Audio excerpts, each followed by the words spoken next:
seyiyona ibhari ikhetha umoya engcwele, seyiyona ibhari yini bafethu, seyiyona ibhari yasekhaya bafethu.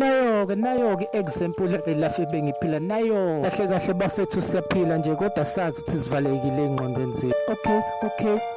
Okay mshawazi, khona uzothi hayibo mshawazi ufuna ukuba intuthwane kahle i-example lena ye-life cycle izoba nayo. Khona uzothi hayibo mshawazi uyini ama-life cycle kahle ama-life cycles, izinto zenzayo daily, izinto zenzayo weekly, izinto zenzayo every. Ngakho bheka iprogram okuyona kahle sonke sekuyiprogram, bheka ukuthi iprogram okuyona iletha okuhle noma iletha okubi. Khona uzoyibuza kahle ukuthi umshawazi kanti ukiphi iprogram kahle mshawazi, uyazi nawe ukuthi iprogram kaNkulunkulu, iprogram shayiwazi uyiprogram kaNkulunkulu, iprogram amoya engcwele. Ngakho kahle if ufuna ukuqonda i-life cycle yakho, if ufuna ukuqonda ukuthi impilo yakho injani, thatha ipeni nephepha, ubhale phansi okwenzayo zonke insuku, ubhale phansi yonke into oyenzayo, ubhale nemiphumela ukuthi imiphumela mese ngikwenzile lokho kwenzakalani. Lapho uyoqonda ukuthi impilo yakho kahle lapho uzozazi khona ukuthi unjani nokuthi impilo yakho ime kanjani.